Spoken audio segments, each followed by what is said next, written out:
Naam, ni siku tena nyingine tunakutana na mwamba Kisugu, shabiki na mwanachama wa Simba.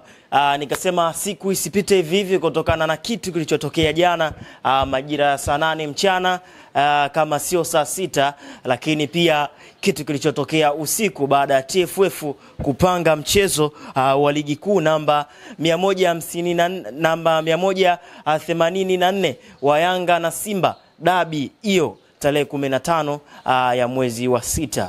Mambo yamekuwa mengi sana yanaongelewa kuhusu mchezo huu, lakini kuhusu barua ya Yanga African ya kuwakataa kabisa na kutoa imani yao na chombo cha mpira cha Tanzania, na kizungumzia TFF pamoja na bodi ya ligi. Kisugu, habari za asubuhi? Habari njema. Kwema kabisa. Namshukuru Mwenyezi Mungu, alhamdulillah, mwingi wa rehema, tumeamka salama. Kama unavyotuona tayari tuko katika maeneo ya pilika za mtu mweusi, kwa sababu huwezi kula mpaka utoke jasho. Kubwa tumefika katika maeneo ya kupambana, kubwa ni kumwachia adha wa Jalla, kwa maana Mwenyezi Mungu muumba mbingu na ardhi. Yeye ndio mgawaji wa riziki, na imani kwa uwezo wa Mwenyezi Mungu, kwa uwezo wake, kwa namna ambavyo maombi niwapeleka, naamini kwamba riziki itapatikana kwa namna moja au nyingine. Kwa hiyo kiafya lazima niseme alhamdulillah, mshukuru sana Mwenyezi Mungu, nimeamka salama nikiwa na afya njema. Ukiwa na afya njema. Hongera sana kwa ushindi jana dhidi ya JKT Tanzania. Asante, tuongere kwa wana Simba wote. Kwetu ilikuwa ni jambo jema, ilikuwa jambo zuri, jambo la faraja. Kuna namna ambavyo timu yetu imebaki katika muendelezo wa kuweza kutafuta point 3. Tumekuwa na vita kubwa, lakini wana Simba wakiungana kwa pamoja, tukiendelea kuwapa support wachezaji wetu. Wachezaji wanapambana, wanatoa jasho na damu. Management ya Simba imejipanga vizuri kuhakikisha mahitaji yote ya vijana wanapata kile ambacho kinastahili, haki zao za msingi wanapata, ili kwenda kuwapa moyo wapambanaji wetu ambao wao ndio tunawategemea kwenda kupambana katika pichi ya mitamia. Kimsingi mambo yanakwenda vizuri, na inshallah kwa uwezo wa Mwenyezi Mungu mimi naamini matarajio ya Simba na mipango ya Simba mwaka huu itakwenda kukamilika. Yes. Kwamba kuchukua kombe lenyewe. Nia ndio hiyo na mazumuni ndio hayo. Bado ligi ndefu, tuna mechi zaidi ya 6 nafikiri au 5. Kwa hiyo mapambano yanaendelea, kimsingi bado tunaendelea kupambana. Sisi tuko katika nafasi ya pili hivi sasa kwenye msimamo wa ligi ya NBC. Kwa hiyo kikubwa tunaangalia namna kupambana kufika pale juu. Na inshallah mimi na imani kwamba tutafika. Kisugu, ndugu zako wanasema wanafanyiwa uonevu na upendeleo. Mahakama ya TFF pamoja na bodi ya ligi wakishirikiana wanawafanyia upendeleo nyinyi Simba, ndio maana wanakataa kucheza na nyinyi. Unajua haya mambo lazima tuyazungumze kwa upana, kwa uwazi, kila mmoja ajue. Na moja kwa sababu gani tuzungumze, tujue, kila mmoja ajue. Ndio Watanzania wasichukulie Simba na Yanga ni moja tu ya sehemu ya burudani. Huwa najaribu kusema kila siku, na nitaendelea kusema kwa sababu ni uwasilia. Simba na Yanga ni tunu la taifa la Jamhuri ya Muungano wa Tanzania.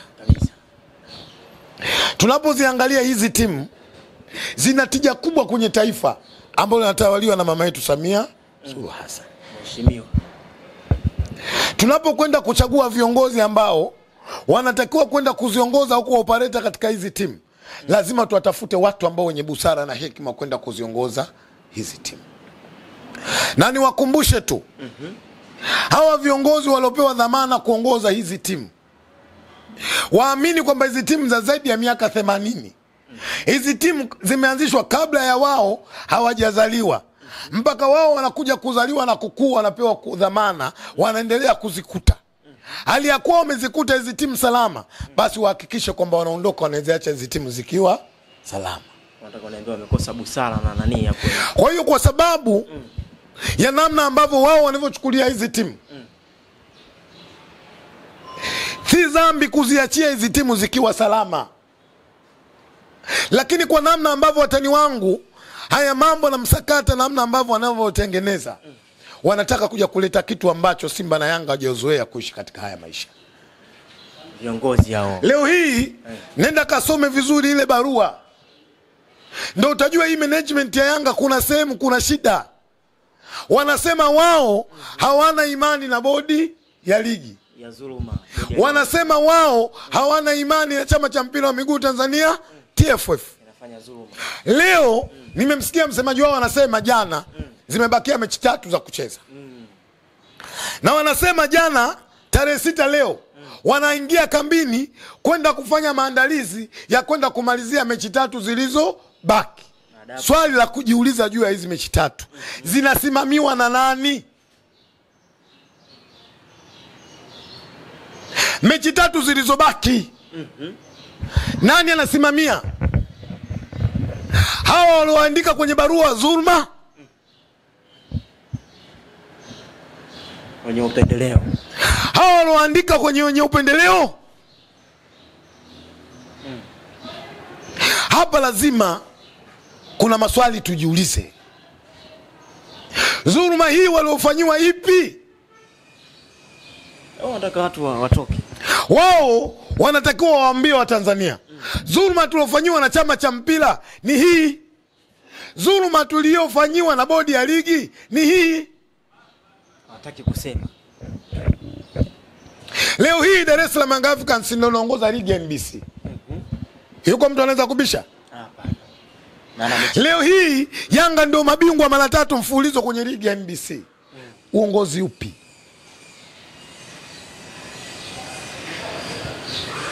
Niseme sema. Kitu ambacho kimejificha, wanachama wa Yanga wanatakiwa wajue.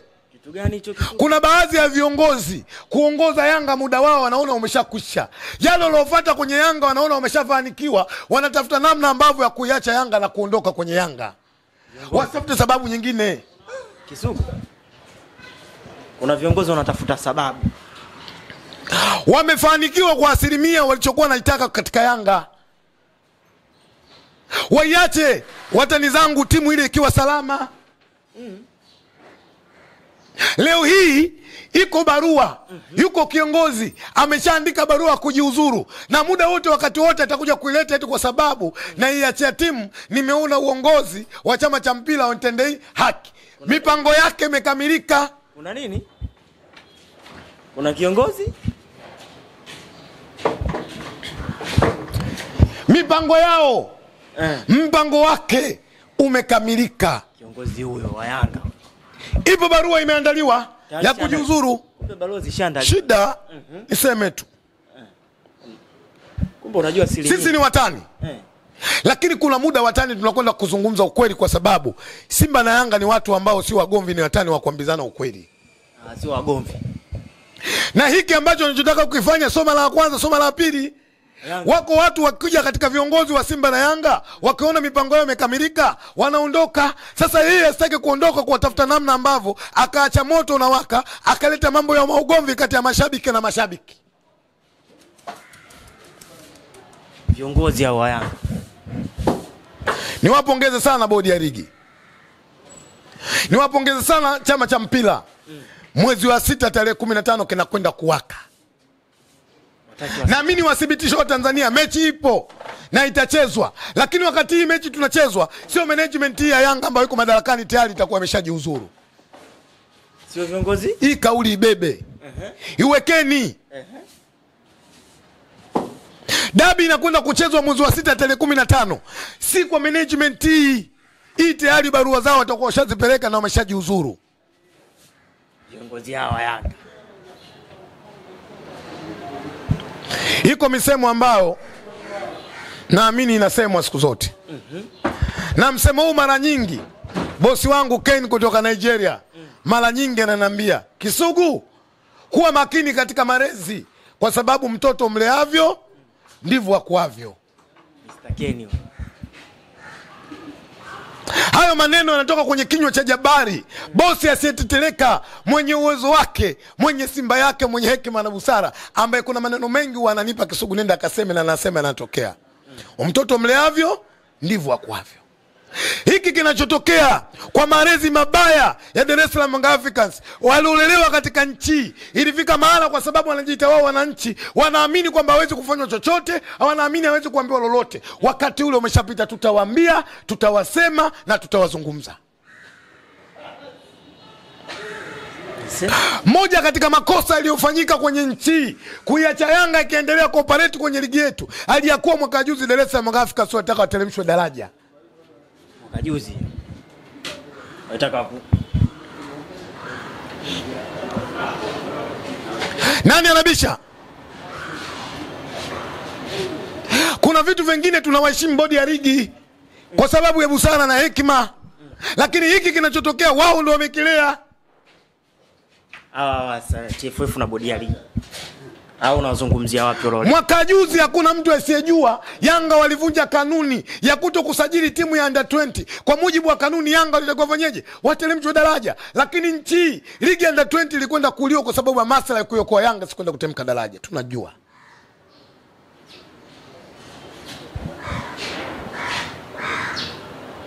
Nani asiyejua hilo? Wao wanaofanyiwa upendeleo. Niwaambie management ya watani zangu hawa. Wamekuta timu salama. Waache timu ikiwa salama. Shakwambia wakipeleka timu watu wanangolewa vichwa. Wamekuta timu hizi zikiwa na amani kwenye nchi. Waziache ikiwa na amani. Kama umefanikiwa kwenye hizi timu, mambo yao yameshakaa sawa sawa, haina sababu ya kuleta mfarakano kwenye mpira wetu. Wajiondoe.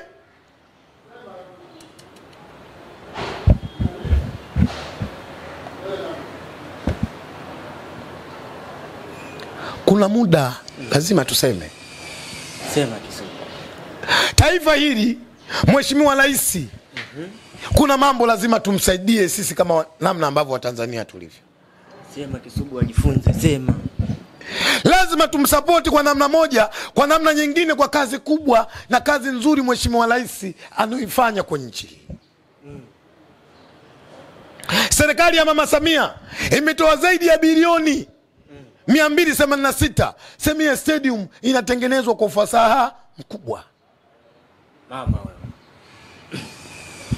Serikali ya Mama Samia imekwenda kupigana, imekwenda kupambana kuhakikisha kwa namna moja au nyingine 2027 mashindano ya AFCON ndio mashindano makubwa ambayo yanakwenda kutengeneza nembo la bara la Afrika katika michezo, yanakuja kufanyika ndani ya Jamhuri ya Muungano wa Tanzania. Jana nimemsikia naibu waziri wa michezo Mwinjuma Mwana yuko bungeni pale, anazungumza namna ambavyo Waturuki walivyotua Jamhuri ya Muungano wa Tanzania kuhakikisha marekebisho makubwa yanakwenda kufanyika katika uwanja wa Benjamin Mkapa. Watu wanaotoa hela ni nani? Pesa inatoka kwenye serikali ya Mama Samia. Leo juhudi hizi serikali zikiwa zinafanya, kuna kikundi cha watu wachache wanaamini, wanapambana kuhakikisha juhudi hizi sionekane. Wanaamua kutaka kuleta mifarakano kwenye mpira wetu. Watu hawa si wa kuwavumilia. Ogopa maji yalotulia. Tukiendelea kuwavumilia, tukiendelea kuwachekea, mwisho wa siku tutakwenda kuvuna mabua.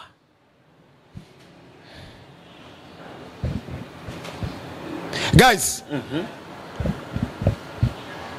Simba na Yanga ni tunu la taifa hili. Watu wanafanya uwekezaji mkubwa kwenye football ya nchi.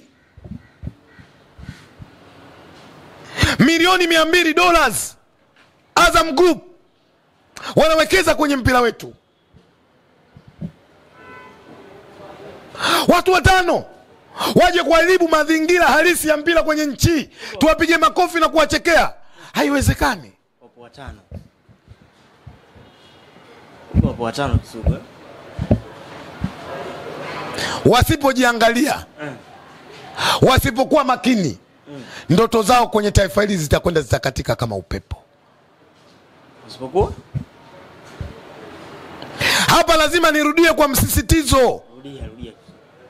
Na wajua mipango yao namna ambavyo ilivyo. Watu watano. Na wajua kwa nini wamekwenda kutafuta uongozi kwenye Dar es Salaam Young Africans. Watano. Na yajua malengo yao baadaye mbele ni nini. Wasipojiangalia, ndoto zao zinaweza zikapotea. Sizungumzi kwa mambo haya, nazungumza kwa mazuri. Wakae wajitathmini.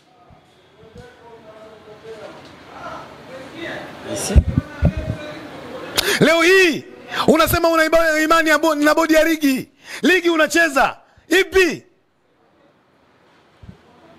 Na marefu wanatoka kwa Almasi Kasongo ndio yule. Ndio mechi ambayo anakwenda kuisimamia Yanga na Prison. Mguto.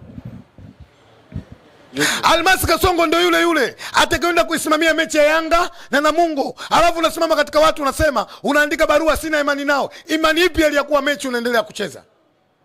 Kwenye mechi ya dabi tunaona imani. Ili tuamini.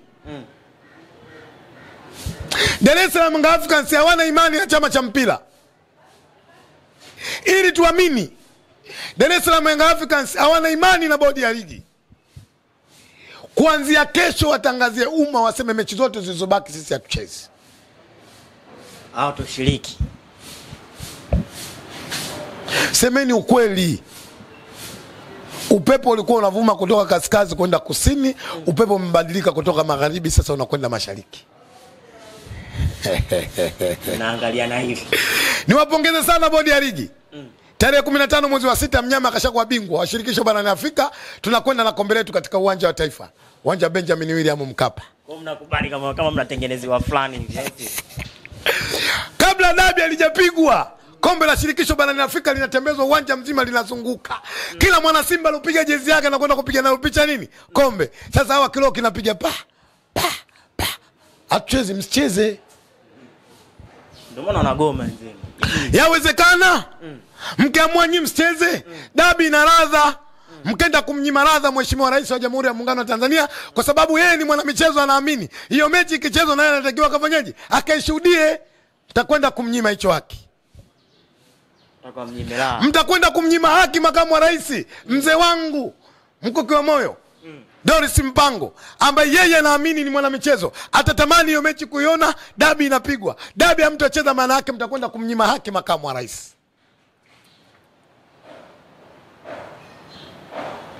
Waziri Mkuu Majaliwa Kassim Majaliwa,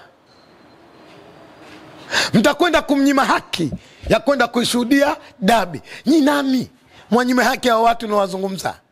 Mtacheza. Watacheza. Wataki wasitaki.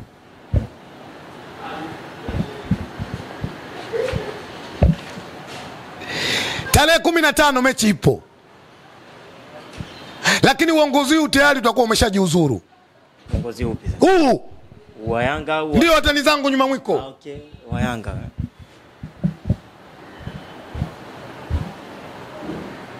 Guys. Kabla tarehe 15 ya kufikiria tuna shughuli yetu tarehe 25. Okay. Hapa kuna jambo moja nataka nilizungumze. Kwa mapana na marefu mlisikie. Zungumza Kisugu. Na moja ndugu yangu Deus Kausile amenambia hili Kisugu lazima ukalizungumze. Ndugu yangu Muselem Nasoro Muselem amenambia lazima ukaseme. Kaka yangu Idrisa kutoka Uswizi jana ananipigia simu ananiambia Kisugu, hili mbona ukusema? Namwambia Idrisa usio na wasiwasi, mimi nasema. Idrisa. Tarehe 25. Kuna watu tunaweka magetini. Niko serious katika hili. Usipovaa jezi nyekundu ya Simba uwanjani uingii. Unasema? Rudia kusikia Kisugu. Wallahi wa billahi, tarehe 15 siku ya tarehe 25 siku ya finali ya shirikisho barani Afrika, mechi ya kwetu Simba. Msemaji wetu ameshasema kama ukuvaa jezi nyekundu ya Simba Sports usije, na tutaweka watu maalum kwa kukagua. Kisugu. Lazima wavae nyekundu. Umetaka vaa nyekundu, hukutaka kaa nyumbani. Angalia kwenye Azam. Iliyotoka ni amri. Hayuko mwana Simba ambaye hana jezi nyekundu. Na tuna maana kwa nini tumesema tuvae jezi nyekundu? Maana gani?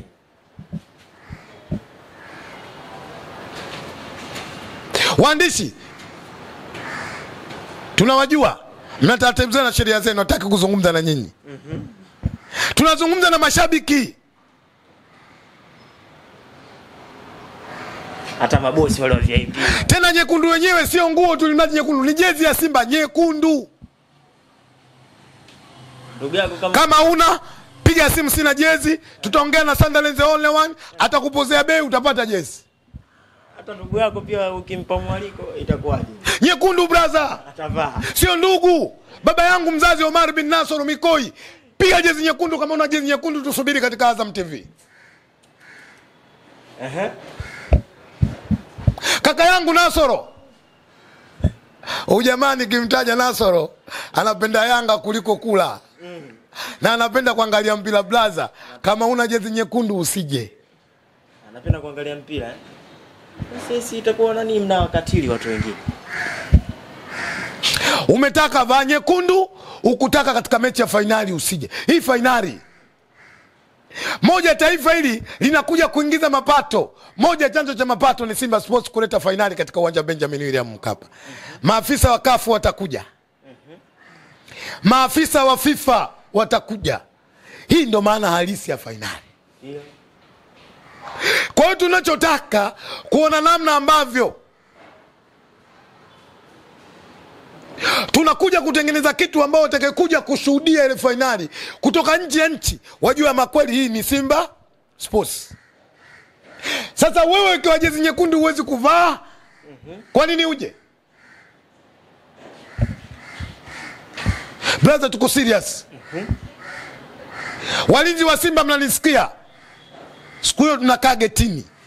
Mtu amevaa rangi yake ya manyoka nyoka, piga chini.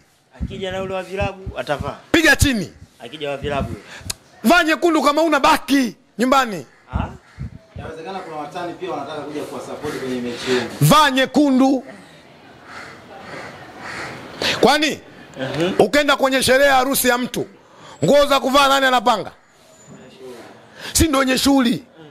Na msemaji ameshasema. Msemaji ameshindwa kwenda mbali, mimi nakwenda mbali zaidi. Kwa sababu bosi wangu Ken ameniambia mimi nizungumze. Sheona mabosi? Sheona mabosi? Chiko, mzee wa Paris. Kutoka maeneo pale mzee, Cape Town. Mwamba mmoja rais wa Tanzania wote waliokuwa Afrika Kusini.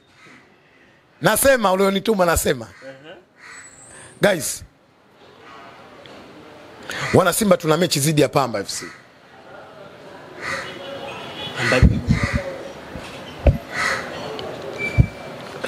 Mechi ya Pamba moja ndio mechi ya majaribio kwa wana Simba, nayo tutenge jezi nyekundu tuvae. Natuwalai sasa. Niwashukuru sana waandishi wa habari. Shukrani sana kisi. Mnafanya kazi kubwa. Mnafanya kazi nzuri. Tuendelee kumuomba Mwenyezi Mungu atupe afya njema ili kuhakikisha kila jambo linakwenda vizuri, kila jambo linakwenda sawa sawa. Mavazi ya tarehe 25 ni jezi nyekundu. Umetaka vaa nyekundu, hukutaka kaa nyumbani, fuatilia Azam TV, bela hisi tu. 25 unachukua kingamuzi chako, unakaa nyumbani, maisha yanakwenda. Asante sana.